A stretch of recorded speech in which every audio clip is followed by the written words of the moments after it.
So today, we're working on a 1950 Farmall C. I didn't want to get into another project. It's one of those situations where like, what did I get myself into? I traded for this tractor. It ran good, but it sounded like a John Deere. So I did a compression test on it and I found the second and third cylinder. The second cylinder had 60 pounds of pressure. The third cylinder had 90. The first and the fourth had 120. 120 is where you want to be.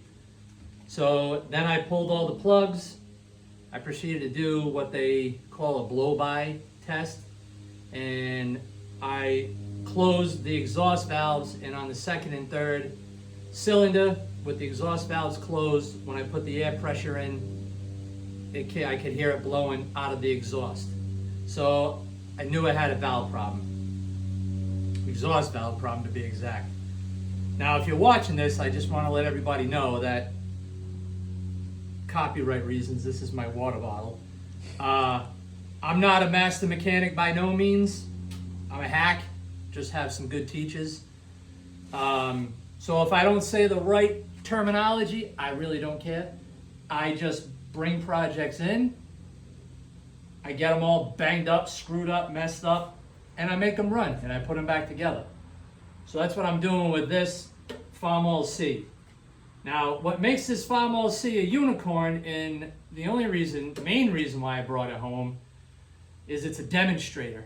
1950 Farmall C demonstrator. And yes, it is a real demonstrator because the so-called serial number matches up to where it needs to be, and I can't even talk, but the sign is that there's white paint spread out all through the tractor. Now there's so much white paint left on it, like bits and pieces here, that it tells me it's a demonstrator. So to me, makes it that much more valuable to fix it up and put it back to the way it belongs. As you can see, I got no head on it. I went ahead and did everything. Probably should have did a video of me pulling it apart, but it's like 98 here in good old New England and 150 billion% humidity. So I just wanted to get going on it. I'm not in my typical, don't want to get copyright trouble, shop clothes. I'm in my shorts so I don't die. But it's very simple to work on these tractors. Just to remove the head, so where you got to start is you got to take the exhaust manifold off, which is down there. That's on the side of the head. I think that's five bolts. If you kind of run the tractor a little bit, heat them up, little PV blast, 9 times out of 10 they come off pretty easy. You don't break them. Then you got to, take the carburetor off. You attach, unhook the governor rod and the throttle rod, fuel line. Oil bat's got to come off. Nice thing is you don't have to touch the generator. The regulator, that stays all the same. Got to drain all the fluids out. Radiator plugs under here, oil plugs under there. Then there's 3 bolts. I call it a water pump. I know a lot of you are going to say, oh, it's not a water pump. I don't really give a shit. I know it's not a water pump, but I don't know what else to call it, so I'm calling it a water pump. There's 3 bolts. You got to undo those from the head. Top 2 is short. Third one's pretty long. It's long-winded. Take a screwdriver. Usually it just pops right out. And then once you get that off, you take your rocker off. The rocker is 3 bolts. Undo those, not bolts, nuts. Undo the nuts from the stud, pull your rocker off. And then the head, obviously, these are the head studs. So you've got 2, 4, 6, 8, 9 nuts to take off the head. This one we had a little bit of a problem getting the head off. It was pretty well fused on there.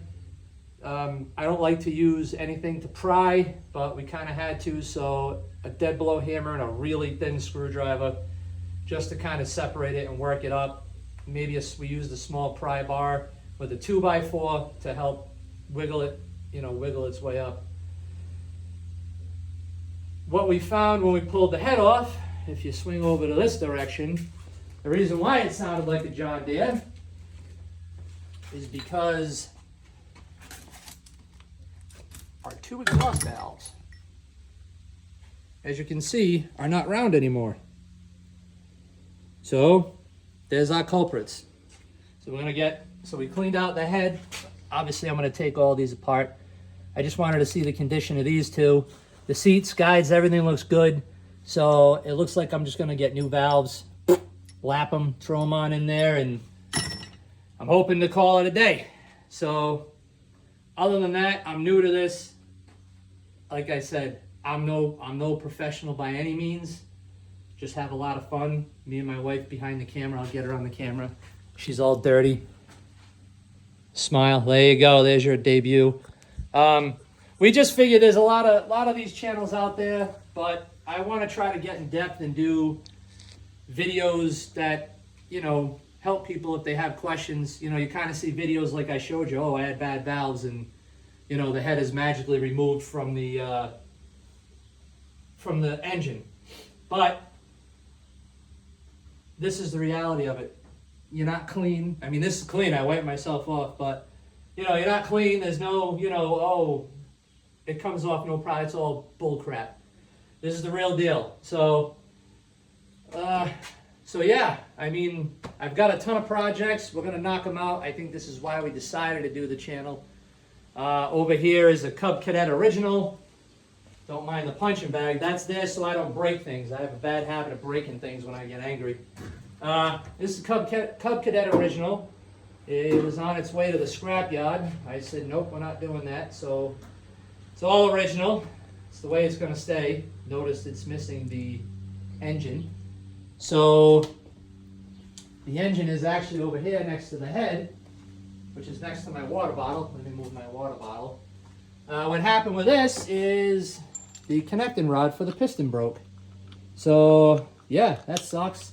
And if you can kind of see down inside on the crankshaft, it's pretty well scarred. So I have to replace the crankshaft. So that's another project. And then over here on the floor, we got a 1923 Morse Fairbanks. Is it Morse or Morse? I always say it wrong. Fairbanks Morse Z dish pan motor. It was running along with my dad. He's unfortunately got dementia now, so he can't really work on things anymore, but he loves to hear this thing run. It ran, and now it doesn't. The motor itself is free. You know, I believe it will run. It's a basic electrical tool, but there is a mystery wire right here. Took the fuel apart on it. This is a whole nother project that we'll get into. So that's another project. And then the big project, as you can see, is sitting in my driveway. 1985 Dodge Ram D350 with the 360. It's a heavy spec truck. It used to be a state truck. As you can see, I've got the front brakes pulled off of it right now because we're replacing all those. That was quite fun. And again, because I don't know what I'm doing, I didn't realize that this was a Dana 60 front end and the calipers are a lot larger for it. But what do we got there? Dune buggy, a doodle bug. But the big thing with this is going to be a complete cab off restoration. Cab is kind of screwed up on the other side where the mount is. Frame is really good. The truck actually does run. Everything works on it. It's just being a plow truck. Everything on that side is completely roached. Being in New England, we like a lot of salt on our roads. So this was a victim of it, but I've already purchased another cab. I gotta go pick it up next week. And this is gonna be a complete redo because this truck is gonna save me $100 grand in buying, you know, an awesome new truck, which I don't wanna buy. And it's gonna pull my tractors around because I'm cool like that. So yeah, so that's another project we'll be doing. And I don't know, if you like to see me and my half-naked wife, we'll be out here working on all these projects. Again, we're not professionals. I do have a buddy. He's not here today. He'll be here for the hit and miss engine, but he's a retired diesel mechanic, old Vietnam vet. He likes to yell at me because I'm stupid, which makes it fun. He's a Southern boy, which makes it even better. Still got his accent, and he's really calm. Except when he says you're pissing off the Pope. That's when I know things are going bad.